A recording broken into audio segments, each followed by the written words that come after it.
আসসালামু আলাইকুম রহমতুল্লাহ আবরাকাত। আমার সম্মানিত দর্শক শ্রোতা ভাই এবং বোনেরা, আপনারা সম্প্রতি অবগত আছেন যে গতকালকে আমাদের অন্তর্বর্তী সরকারের মাননীয় প্রধান উপদেষ্টা জাতির উদ্দেশ্যে ভাষণ দিয়ে কতকগুলো কথা বলেছেন।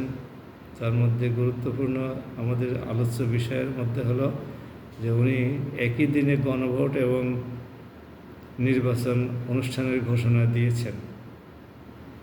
জামাতের দাবি অনুসারে তিনি সংসদের উচ্চ কক্ষে, দ্বিকক্ষ বিশিষ্ট সংসদ হবে, সেখানে উচ্চ কক্ষে পিআর পদ্ধতি, প্রপোর্শনেট রিপ্রেজেন্টেশন, এটার স্বীকৃতি দিয়েছেন। আর বিএনপির দাবি অনুসারে জুলাই সনদ স্বাক্ষর করানো হয়েছে প্রেসিডেন্টকে দিয়ে। জামাত এবং এনসিপি উভয়েরই দাবি ছিল অন্তর্বর্তী সরকারের প্রধান উপদেষ্টা ডক্টর মোহাম্মদ ইউনূস যেন জুলাই সংসদে স্বাক্ষর করেন।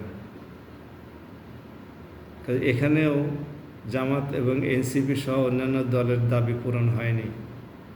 বিএনপির দাবি সংসদ নির্বাচনের দিন গণভোট, এটা গুরুত্বপূর্ণ দাবি, এবং প্রেসিডেন্টকে দিয়ে জুলাই সনদ স্বাক্ষর করানো, এই গুরুত্বপূর্ণ দুইটা দাবি পূরণ করা হয়েছে। এখন এত সত্ত্বেও বিএনপির বড় বড় দুইটা দাবি পূরণ হওয়া সত্ত্বেও বিএনপিও অন্তর্বর্তী সরকারের প্রধান উপদেষ্টার ভাষণের বিরোধিতা করেছেন এবং অসন্তোষ প্রকাশ করেছেন। আবার জামাতের সেক্রেটারি জেনারেল এবং নায়েবে আমির উভয়েই অসন্তোষ প্রকাশ করেছেন। এখন এই অসন্তোষের লেভেলটা কী? জামাতের সম্মানিত আমির গত 11 তারিখের পল্টন ময়দানের যে জনসমুদ্র, সেখানে ঘোষণা করেছিলেন জুলাই মাসেই গণভোট হতেই হবে।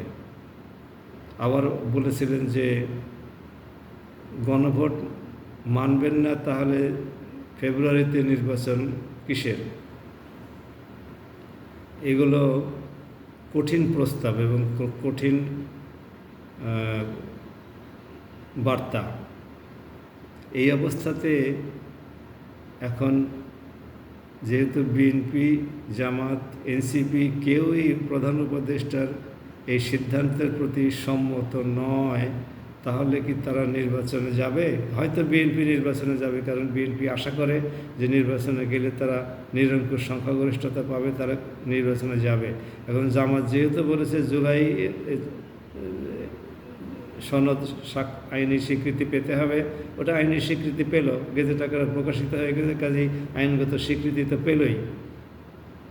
কিন্তু গণভোট নির্বাচনের আগেই হতে হবে, এই দাবিটি জামাতের তারা প্রত্যাখ্যান করেছে সরকার।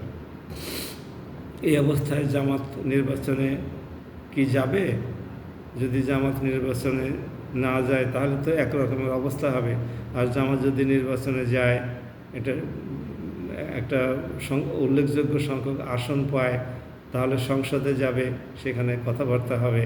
কিন্তু রাজনৈতিক ময়দানে জামাতের সমর্থিত ব্যক্তিবর্গ এবং বিএনপির সমর্থিত ব্যক্তিবর্গের মধ্যে তো একটা দ্বিধাদ্বন্দ্ব, মতানৈক্য এগুলো থেকেই যাবে। বিএনপির সমর্থিত লোকজন বিএনপির পক্ষে কথা বলতে চাইবে, জামাত সমর্থিত লোকজন জামাতের পক্ষে অবস্থান নিয়ে অনড় থাকবে। এই অবস্থাতে আগামীতে কি রাজনৈতিক অঙ্গন অস্থিতিশীল হয়ে উঠবে না? আমরা সেই আশঙ্কাই করছি। যদি বিএনপি আওয়ামী লীগের চরিত্র অবলম্বন করে, আওয়ামী লীগের মতোই জামাতের সাথে আচরণ করে, তাহলে সংঘাত অনিবার্য। আমরা যদিও এই সংঘাত কোনো অবস্থাতেই চাই না। দেশে আর কোনো রকমের, ছোট হোক বড় হোক, কোনো রাজনৈতিক অস্থিতিশীলতা বা সংঘাত কোনোটাই চাই না। এতে উভয় পক্ষেরই ক্ষতি হয়। প্রাণহানি হলে তো গোটা জাতির ক্ষতি। কাজে আমরা উভয় দলকে অনুরোধ করি, আপনারা মেহেরবানি করে এমন কোনো কাজই করবেন না যাতে করে নির্বাচন বিঘ্নিত হয় এবং দেশে রাজনৈতিক, অর্থনৈতিক, সামরিক স্থিতিশীলতা, স্বাধীনতার উপরে বিদেশিদের যে নগ্ন হস্তক্ষেপ এবং খড়গহস্ত হয়ে থাকা, এটা ত্বরান্বিত হয় এবং তারা কোনো সুযোগ পায়। আশা করি জামাতের এবং বিএনপির নেতৃবৃন্দ বিষয়টি মাথায় রেখেই সামনের দিকে আগাবেন। সবাই ভালো থাকুন। আসসালামু আলাইকুম ওয়া রাহমাতুল্লাহ।